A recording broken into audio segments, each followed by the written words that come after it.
Halo teman Japri, Anda sudah pasti tahu dengan ref dari lagu yang barusan dimainkan oleh Ernest, personil dari band Coklat. Yes. Apa kabar Ernest? Baik, Om. Bisa dibantu untuk gitarnya Ernest? Yes, thank you. Oke teman Japri, senang sekali kita sudah bersama-sama Ernest, salah satu personil dari band Coklat. Pertanyaan Anda, kenapa nggak seluruhnya? Repot ngundang kalau rame-rame ya kan? Berapa orang sebenarnya personel dari Coklat? Coklat itu berlima sekarang. Oke. Dan bocorannya ternyata lu kakak beradik ada di situ ya? Yes, gitaris satu lagi tuh Edwin tuh abang kandung gua. Oke, jadi kalian berdua memang yang menginisiatif atau menginisiator dari band ini? Jadi ceritanya kalau boleh cerita sedikit tentang Coklat, Coklat itu dulu diisi oleh beberapa mahasiswa dari Bandung tuh namanya Sekolah Tinggi Seni Rupa di Bandung. Jadi memang itu awalnya ada Kikan di sana, ada Ervin Mendram dan Roni beserta Robert. Terus akhirnya karena memang Ervin itu teman kecil dari Edwin yang adalah abang gua. Akhirnya di saat mereka mengganti salah satu gitarisnya, Edwin diundang dan sempat buat album. Dan akhirnya tahun 2000 gitaris satunya lagi keluar, mereka sempat mengundang gue untuk menjadi additional player dari tahun 2000 sampai 2003 dan akhirnya gue gabung itu 2003. Jadi awalnya lu bukan pemain utamanya malah ya? Jadi pemain pengganti nih ya? Pemain pengganti. Oke. Pada akhirnya, tapi memang di album Rasa Baru itu yang ada Karma Bendera dan lain-lain, gue sudah mengisi gitar. Jadi memang rekamannya gue udah ikut, tapi belum ditunjuk sebagai player. 2003 lah baru masuk sebagai player di Coklat tetap. Lagu Bendera itu tadi dibuat oleh Eros ya, iya, bukan Silon Seven, bukan oleh Coklat. Ini gimana cerita ini? Kok bisa tiba-tiba Eros ngasihin lagu itu? Itu cerita yang unik sih. Jadi di tahun 2001 di saat kita sudah merilis album Rasa Baru, kita ditelepon oleh Sony Music, ditawarkan untuk kita merilis sebuah lagu yang bertema kebangsaan gitu. Dan yang nulis Eros. Eros itu memang dari awal bilang, saya maunya Coklat yang nyanyiin lagu ini gitu. Kenapa nggak Silon Seven yang nyanyi? Itu juga yang sampai hari ini kita bertanya kenapa nggak Silon Seven aja. Sampai harus bilang menurut dia semangat dari lagu ini tuh cuma bisa didapat kalau Coklat yang mainin. Dan akhirnya kita terima tantangan itu. Memang pada saat itu kan kita lagi Coklat lagi meledak-meledaknya, kita lagi ada di atas, terus ada tawaran untuk membawakan lagu orang itu kan seperti sebuah cobaan ya. Lo lagi di atas angin, tiba-tiba ada orang menulis lagu buat lo, antara ego dan realistis. Setelah kita dengerin, ternyata wah ini bakal jadi masterpiece nih lagu gitu, karena memang. Jadi pada pertama pun lu udah yakin nih bakalan meledak nih lagu nih. Karena menurut kita pada saat itu lagu yang bertema kebangsaan tuh di era 2000-an tuh lagi jarang. Kalau dulu kan kita memang banyak lah ada kebiar-kebiar. Sama yang netral mana duluan? Coklat. Coklat duluan ya? Coklat duluan. Jadi akhirnya setelah kita rekaman, kita rilis, dan kita nggak menyangka bahwa setiap manggung lagu itu yang ditunggu oleh orang-orang. Dan sampai saya masih merinding nih kalau mengerjakan. Waktu pertama kali dengerin tuh, wah bisa ya ada lagu kayak gini di saat tren tuh lagi semua lagu patah hati, lagu cinta, Betul. Dan ternyata lagu nasional bisa masuk chart nasional dan bisa ada di konser-konser seperti Soundrenalin pada saat itu kan. Dan akhirnya kalau kita tahu juga teman Japri di mana ajang Asian Games, SEA Games itu selalu lagu itu lagu Coklat, mau di TV-nya, mau di off air-nya sendiri atau di tempat lapangan di venue itu sering sekali diputar. Dibawakan, Nah, ini gimana nih sebagai Anda personil Coklat? Anda tadi bilang bahwa gue udah ngerasa ini bakalan pecah memang kan, tapi pada kenyataannya mungkin lebih dari ekspektasinya. Ini gimana menurut lo? Sangat di atas ekspektasi kita. Kita berharap pada saat itu memang mudah-mudahan lagu ini bisa diterima seperti lagu-lagu pop kita lainnya gitu.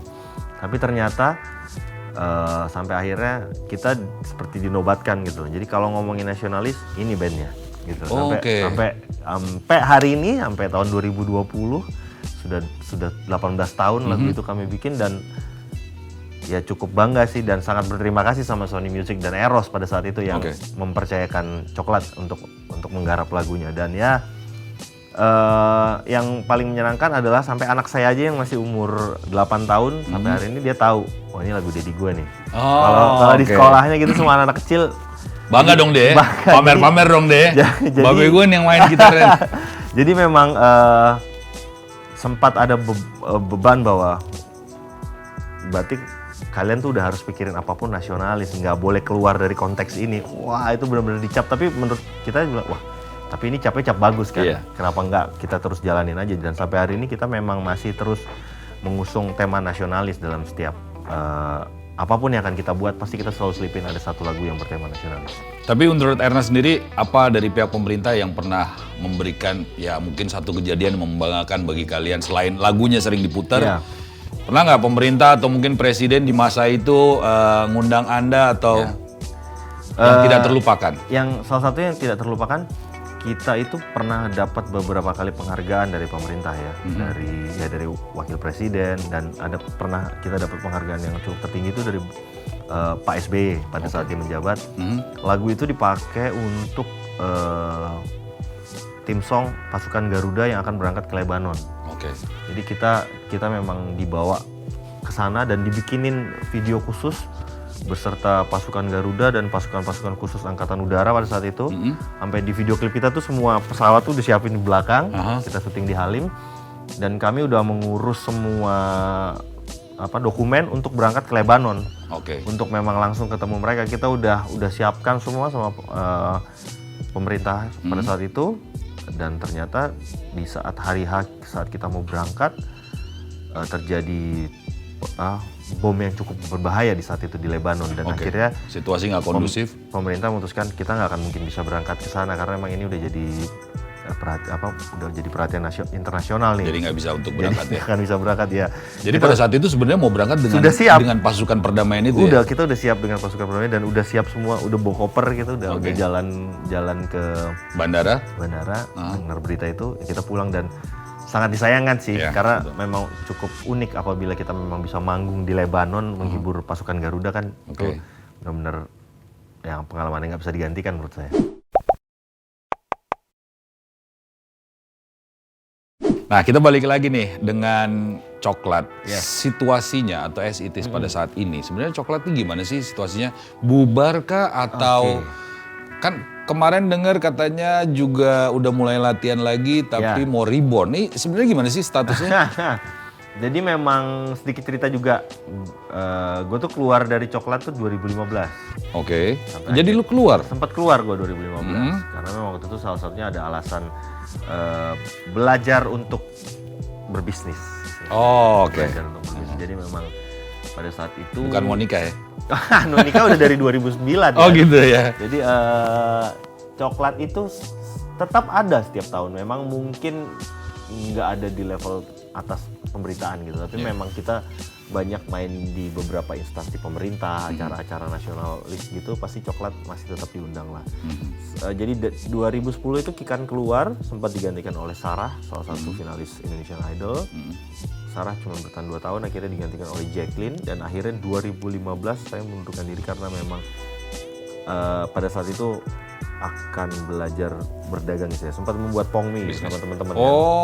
Iya betul. Pongmi, dan lanjut setelah itu bikin sebuah restoran di Bandung, Holy Riffs dan Holy Cow.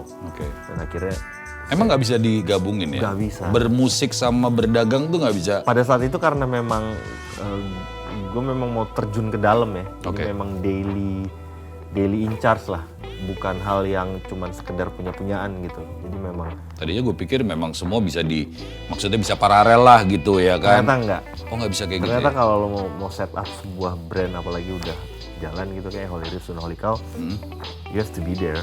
Lu duduk, lu di situ memang. Jadi jaga warung memang ya. Dan tahu kan kayak garam aja sekecil itu. Jadi yang kecil-kecilnya pun jadi memang gue stay dan itu pun sempat pindah ke Bandung dulu gue. 2 tahun sempat LDR sama istri. Gitu. Iya. Gue pindah ke Bandung untuk ngurusin itu dan sempat izin juga sama anak Coklat bahwa kayaknya gue mau fokus ngurusin ini dulu dan pengen belajar. Anak-anak sempat nggak terima sih, sempat sedih. Pada saat itu memang formasi lama tinggal Edwin dan Roni kan. Tapi gue bilang, gue kayaknya nggak, ini bukan pilihan. Gue harus pergi. Emang alasan lo apa? Kurang kah atau memang mau nyoba dunia baru aja? Kan dari bermusik lo juga ya karena ya namanya Coklat bukan juga band yang. Iya sih. Cuman ya namanya juga manusia, selalu pengen belajar kan, pengen oke. belajar. Kalau dibilang pengen sesuatu yang nambah, itu mungkin bonusnya. Kalau gue sih pengen belajar dari sisi dagangnya, memang pengen tahu seperti apa gitu. Dan ya bagusnya memang restoran sampai saat ini masih jalan, dan akhirnya tahun 2020 ini ditawarkan kembali untuk balik sama. Jadi coklat tidak pernah bubar. Coklat itu tetap ada, mereka tetap merilis beberapa lagu. Cuman bongkar pasang aja yang gitu lama ya, itu cuma tinggal gua, kalau sekarang Edwin dan Roni. Dan Roni itu yang main bass. Dan masih ada, coklat masih ada, masih terus eksis, dan mungkin memang orang masih menganggap formasi lama dengan Kikan adalah formasi terbaik buat beberapa orang gitu kan. Tapi termasuk gua juga bilang itu terbaik ya kan. It's okay. memang Kikan ada di situ karena coklat pun ada di sana karena Kikan. Jadi memang memberikan efek yang baik satu sama lain. Dan pada akhirnya awal 2020 di saat kejadiannya itu, di saat gue baru pulang tuh kan, baru pulang ke Indonesia karena waktu itu sempat nonton bola di Inggris. Abang gue WhatsApp, dia kirim foto Kikan. Jadi dia bercerita bahwa sepertinya kita akan reuni 2020 kan, jadi obrolan itu. Dan gue yang beneran nih, karena gue tahu bahwa memang Kikan udah punya path-nya sendiri lah dengan perjalanan. Jadi Kikan tuh mengundurkan diri dari coklat tahun 2010. Jadi Kikan, dia udah melakukan dia apa? Dia bisnis atau dia? Enggak sih, Kikan memang sempat berapa tahun memang enggak bermusik dulu, sampai akhirnya dia sempat 3 tahun mungkin. Setelah itu akhirnya dia balik ke musik lagi. Dan ya kita berteman baik. Memang biasa aja gitu, memang mungkin kerja aja nggak cocok. Sampai akhirnya di tahun 2018 gue sempat ditawarin manggung beberapa kali sama Kikan. Gue bantuin memang karena gue udah juga nggak di coklat kan. Dan di saat tahun 2020 ini kita sempat main ngumpul bahwa kayaknya kita bakal reuni nih gitu. Gue bilang ya bener. Gue kayak nggak yakin gitu kan bahwa nanti aja kalau kalian udah fix mau ngobrol gimana baru undang gue, kan gue udah bukan coklat lagi gitu.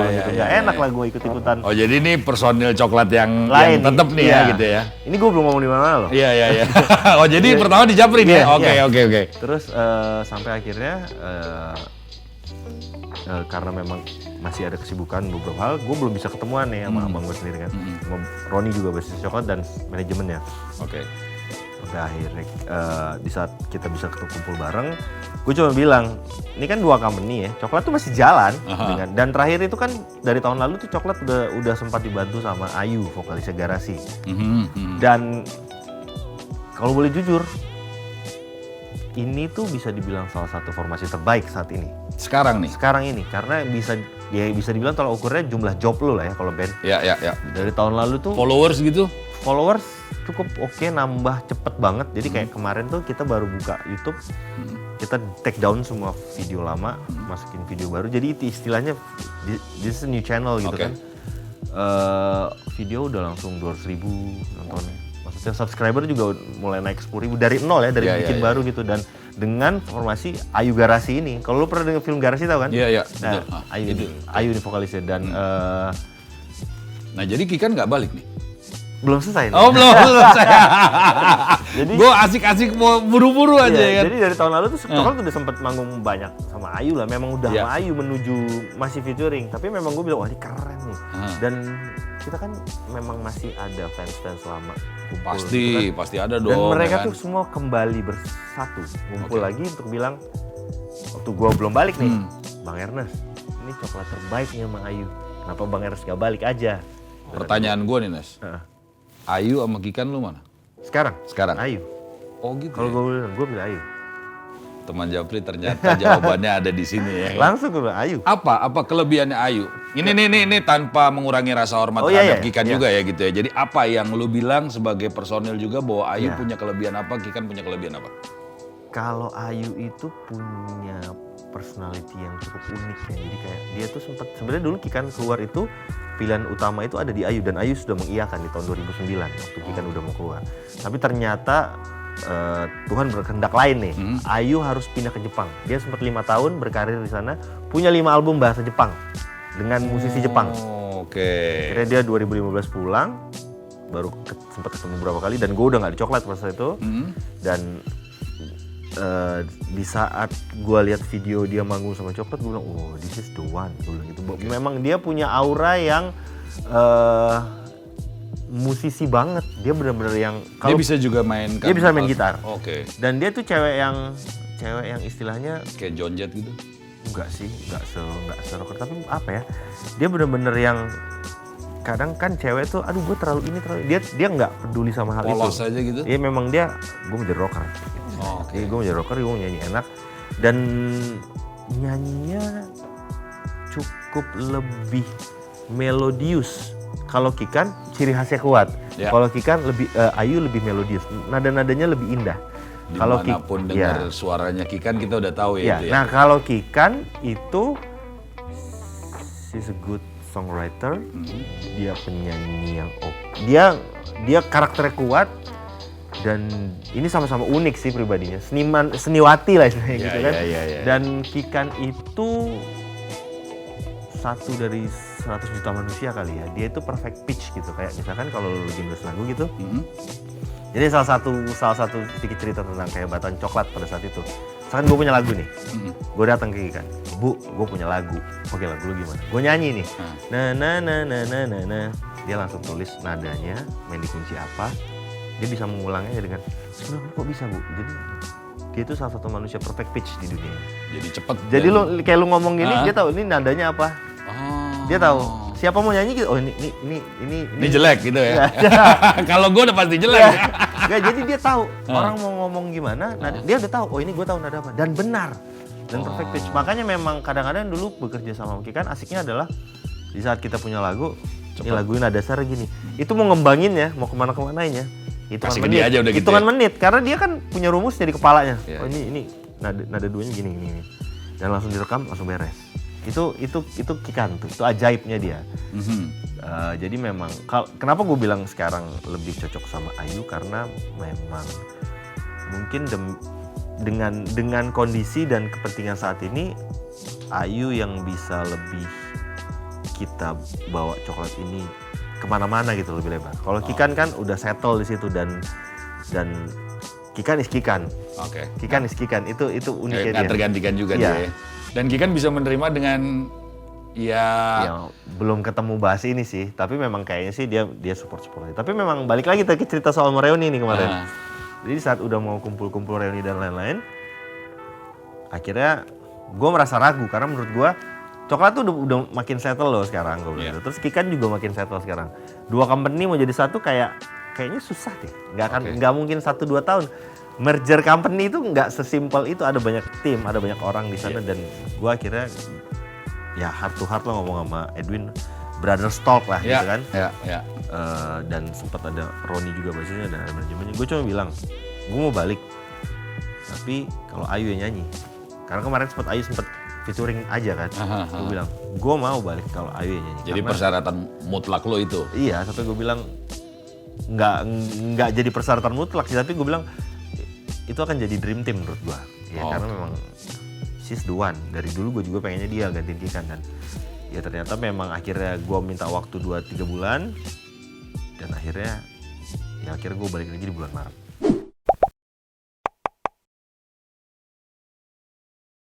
Era-era sekarang ini kan orang banyak sekali ya. Jadi isu di mana produsen Inggris sepeda lipat itu kan menggila-gilaan. Road bike juga begitu. Nah, dari kacamata lo sendiri nih, sebagai penikmat olahraga sepeda, ini lo melihatnya gimana? Gue melihatnya seneng sih, karena memang gue kan sempat ada di beberapa tren sepeda ya. Zaman fiksi gue main. Oh, lo fiksi udah main ya? Yang bikin gue main sepeda banget tuh sebenarnya fix gear, karena memang fiksi itu yang kita ngomongin fiksi beneran ya, bukan yang single speed yang beneran fiksi. Jadi yang doll trap itu. Iya. Jadi pada saat itu gue pakai itu memang karena memang untuk jaga fisik gue. Jadi saat gue udah mulai kegemukan, gue mau cepet kurus, gue pakai fiksi. Karena kan nggak akan pernah berhenti tuh. Betul. Jadi memang dulu gue kalau pengen cepet balikin badan lagi untuk. Jadi bukan gaya-gayaan tapi bukan, karena memang olahraganya. Makanya pas tren itu hilang, gue sempet sedih. Ya, kok gini? Padahal ini asik nih. Betul. Nah, orang main Vespa abis itu kan, habis fiksi kan. Iya bener loh, main Vespa gue yang sedih banget. Dan ini rasanya kayak waktu zaman itu tuh. Iya, iya, iya. Orang jual sepeda harganya gila-gilaan. Betul. Tempatnya mahal. Jadi memang sebenarnya karena si sepeda lipat dari UK Iya, itu. betul. Kalau road bike memang di situ aja harganya. Nggak dibikin mahal, nggak apa ya. Orang bilang mahal karena mungkin orang baru mulai melirik. Iya. Tapi dari dulu memang udah di situ-situ aja. Oke. Nggak naik-naik banget gitu. Iya. Dan Beda dengan yang sepeda lipat itu digoreng. Ge. digoreng. Ya gue sih sempat kaget tuh yang. Jadi istilahnya gini, kayak ada nih kalau istilah di teman-teman gue Bandung gitu. Jadi kalau gue kan emang sama bini gue udah main sepeda lipat itu dari 2014. Sudah main. Saat masih murah-murahnya tuh. Iya. Udah iya. punya memang Betul, karena betul. karena suka karena memang kita Karena itu pesepeda. sempat ngetren terus hilang juga kan Iya. itu kan sepeda lipat. Dan sekarang wah naik lagi. Terus sampai akhirnya bercandaan gitu kalau temen gue Bandung. Lu main sepeda UK ini sama ya UK lama apa? Yang lipat baru apa lipat lama? Yang baru lah, yang baru yang punya duit gue bilang gitu. Iya betul. Dia beli harga ratusan juta. Betul, gua bilang, betul. "Gila, Betul. Kalau dia beli sepeda lipat itu sekarang berarti duitnya gila tuh orang. Iya betul. Dan memang ya nggak tahu benar apa enggak ya, tapi memang itu kenyataannya sekarang harganya berkali-kali lipat. Iya. Nah lu sendiri sebagai penikmat sepeda, katanya nih bocorannya lu juga pingin produksi atau Ya, cita-cita lu seperti apa sih Nas? kalau ya, jadi kan memang gue main sepeda tuh udah lama sebenarnya dari istilahnya memang Dari fiksi. dari fiksi. Sebelum itu juga udah main karena memang itu salah satu olahraga yang gue pakai untuk Lu olahraga memang olahraga. Gue dulu atlet kejurnas basket. Oh, Jadi memang di Kalimantan waktu bokap gue tinggal sana. Jadi Oke, memang oke, tahun oke. 94 tuh gue ikut Kalsel, Kaltim? Kaltim. Oh Kaltim. Kaltim zaman itu ya lawannya ya Ali Budimansyah lah segala itu kalau DKI-nya ya. Jadi lu sempet Serius main basketnya. Porda gitu? Iya, Oke. kejurnas pada saat itu, Oke. kejuaraan nasional. Dan gue memang istilahnya jaga fisik sampai akhirnya udah mulai masuk coklat karena kan gue harus tetap jaga badan ya, Ya istilahnya betul, kan. artis ya kan. Karena memang tur banyak tuh kan kalau lu nggak jaga badan sakit, gampang sakit. Dan sepeda tuh salah satu olahraga yang gua Jadi musisi pun endurance mesti dijaga juga. harus. Lu manggung 2 jam setiap Kan lu nggak hari. nyanyi, lu cuma Tetap aja lah, gila kan gitu istilahnya. Lu harus pindah-pindah kota gitu di saat umur lu udah mulai di atas 30 pada saat itu kan ada penurunan fisik gitu istilahnya. Tapi kan tetap harus jaga prima biar gue tetap di sana ya gue olahraganya pada saat itu gue pikir sepeda. kata tua itu nggak ada di dalam diri musisi, ada juga ya? Beda-beda sih. Makanya kalau yang nggak jaga mungkin tuanya jadinya kasihan kalau Iya, menurut iya, gue. iya, Kalau iya. gue sih pengen jalan. Karena kalau gue lihat kan kayak Rolling Stone, Mick Jagger, itu kan sampai tua pun masih, Iya. tapi mereka juga jaga. Tapi kan ya. itu kan zat adiktif. Zat adiktifnya beda. Mereka Iya. beda Dokternya tuh. juga sendiri-sendiri dokternya ya. beda tuh. Betul. Tapi kan kalau di kita kan micin aja zat Iya, adiktifnya. Jadi, Kalau mereka- jadi lu memang harus. gue memang pengen sehat karena gimana kayak ngelihat orang ya kalau mereka kan orang bule itu ngeliat wih enak banget ya mereka tetap ada di sana tapi mereka memang dalam setiap kontrak album apanya tuh memang ada program ya lo lihat lah Red Hot Chili Pepper tahun 90-an betul. badannya kurang kotak apa Iya, gitu kan iya, Memang- masih dijaga sama dia. iya ya. jadi memang fisik tuh gue jaga banget makanya gue memang udah bersepeda sampai akhirnya tahun ini sepeda jadi hits banget karena kondisi sekarang ini Iya. ya kondisi prihatin sekarang ini gue melihat wah asik nih mudah-mudahan memang panjang dan ternyata sempat ngobrol sama teman-teman yang memang ada di equity business Kemal dan lain-lain dia bilang dan ada temen gue juga Andi kan sepeda dulu di sini nih Ya.